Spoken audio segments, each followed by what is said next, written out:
Bismillah walhamdulillah wa salatu wassalamu ala rasulillah. Inshallah, this is just the continuation of the Q&A from the Ramadan intensive. I pray that all of you are in the best of states. Allahumma ameen ya rabbil alameen. So inshallah, I just want to get through the questions as efficiently as possible. The first question, ما حكم التي لم تقضي أيام رمضان منذ بلوغها مع أنها تصوم رمضان عمرها الآن في الستينات.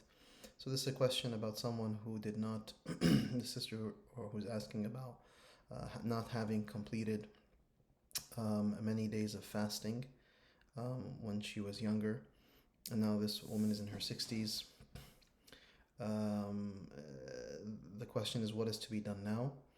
My advice for this dear sister is that you try your best to make up the days that you may have missed, even well into your 60s. I know sisters, mashallah, who are into their late 70s and they are making up past days. So inshallah, it's never too late to try your best. Now, if one is truly physically debilitated from making up those days, and the physical condition is one that does not allow them to make up days, then you can pay for the days that were missed. $10 a day, to the best of your ability. If that is financially impossible for you, or something that is just not capable, then you pay as much as you can. But it should be at least 300 for the month, inshallah ta'ala. If it can't be 300 and you really are financially strapped, then maybe 250, 200, etc. What nullifies the fast or makes it have less reward? What nullifies the technical fast is when someone eats or drinks or has intimate relations, or excretes semen through any act, masturbation or something of that nature. These are what invalidate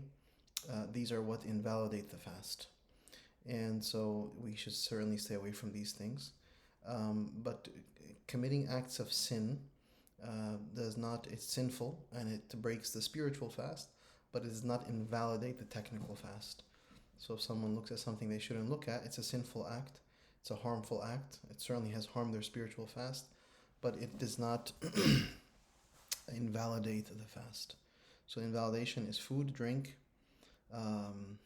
sexual intercourse, or the release of semen through an act. Someone goes to sleep, however, and wakes up having a wet dream, that does not invalidate the fast. So things that happen out of one's control, that does not invalidate the fast.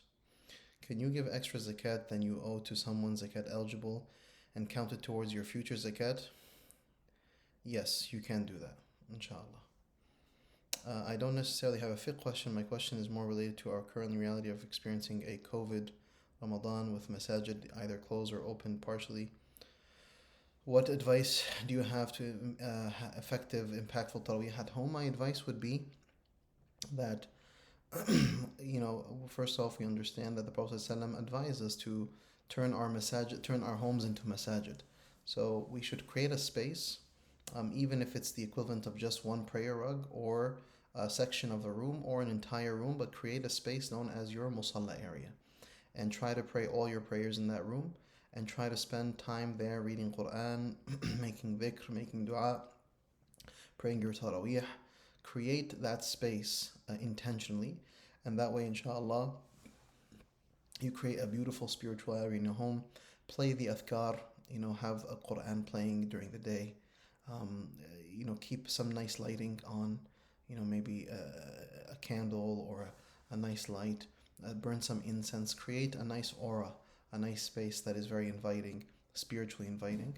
And we ask Allah subhanahu wa ta'ala to make our homes beautiful masajid. Allahumma ameen. What's the ruling on paying zakat on unused land that brings in no profit? When you eventually sell it, you have to pay zakat. If you have unused land that has no profit, then yes, when you earn some money off of that land, then you can pay the zakat. What is the best resource or app for learning Ramadan, like fasting, prayer, community events, volunteers needed in Northern Virginia? It's a very good question.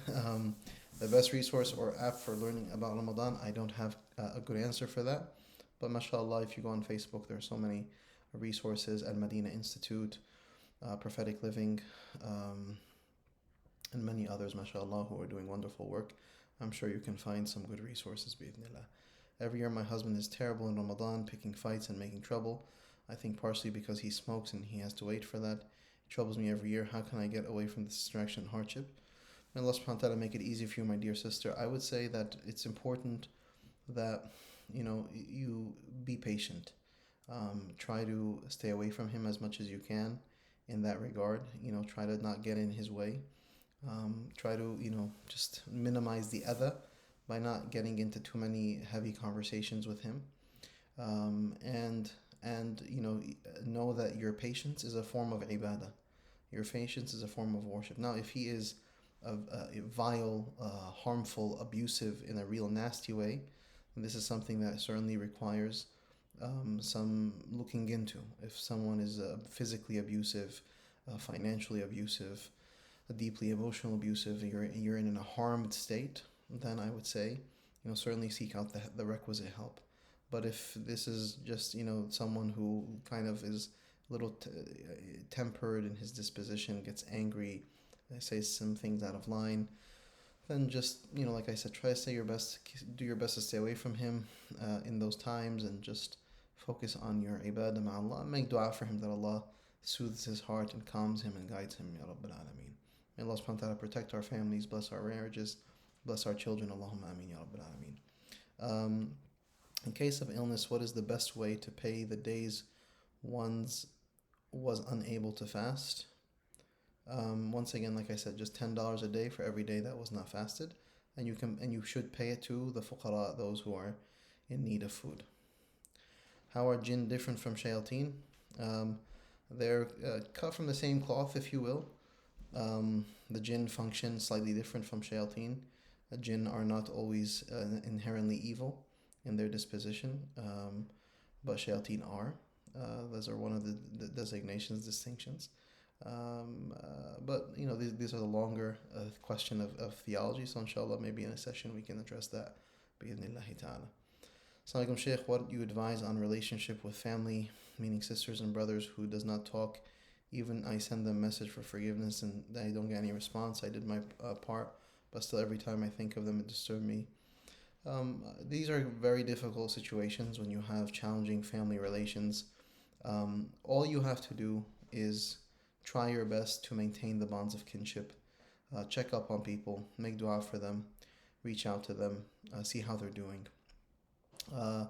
If someone rejects you, that's not something you can control.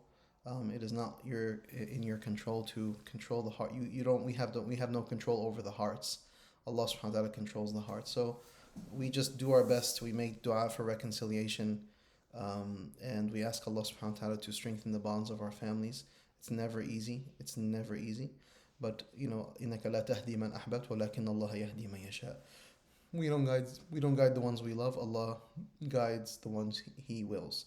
So our part is to just be muhsineen towards others. If people accept us, reject us, we try to connect and fix the relationships between others.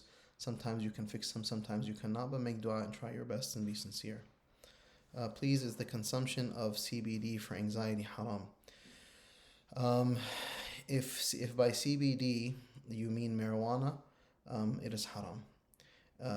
Smoking marijuana, the THC, anything that has to do with the actual intoxicant of marijuana would be haram. But if by CBD you simply mean the extracted oils that are used sometimes in creams and other things like that nature that are not intoxicating, they are the non-active in the terms of the intoxication, then inshallah that's fine.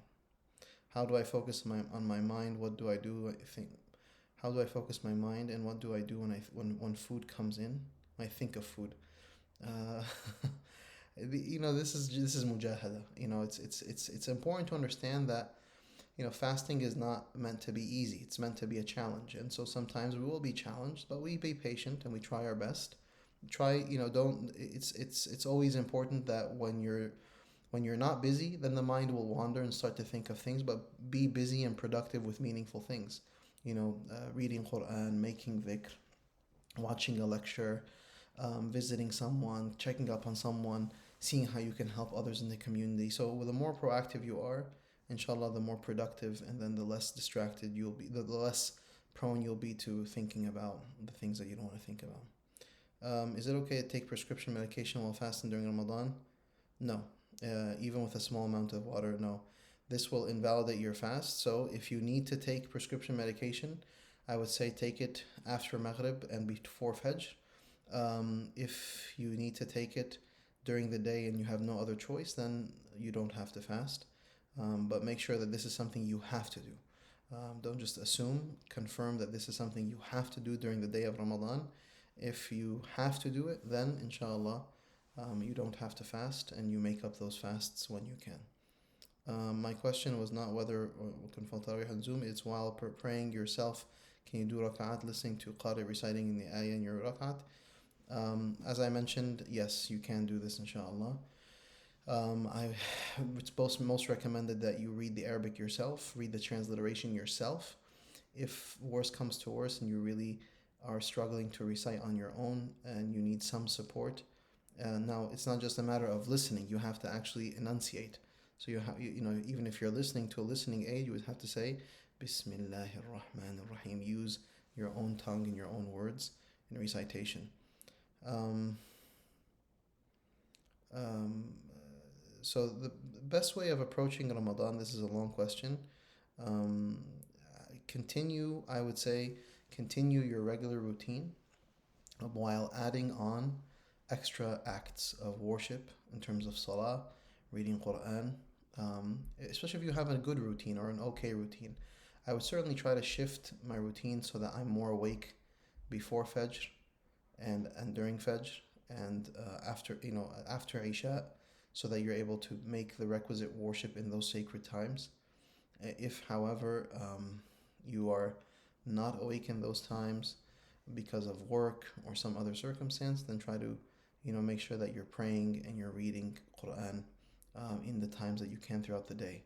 So it's important that you create the space so that you can engage in the meaningful worship that you want to engage in, inshallah ta'ala. How do you motivate your 7-year-old daughter to fast this Ramadan? There's no reason to push her too much. Be very gentle, be very kind. Make Ramadan a very beautiful thing in your home. Decorate, celebrate, make it very, very joyous and beautiful. And inshallah ta'ala, let her slowly come in.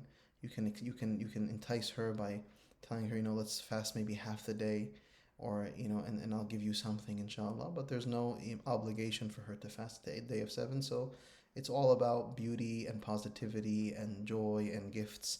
Let them really be excited about Ramadan. Don't make it about just worship and do and don'ts, because that's not going to really stick to her heart, inshallah ta'ala. So those are all the questions I have. Okay, yes, last question. I was told on the days of fasting my yes, so stop eating. Yes, you can follow the 15 degrees. Yes, you can follow the 15 degrees instead of the 18 degrees, if that's what you like. Both opinions are sound, inshallah. Khair, inshallah, barakallahu feekum. I think those are all the questions. May Allah bless you all. May we all have a beautiful and accepted Ramadan. Jazakumullah khair. Wassalamu alaikum wa rahmatullah.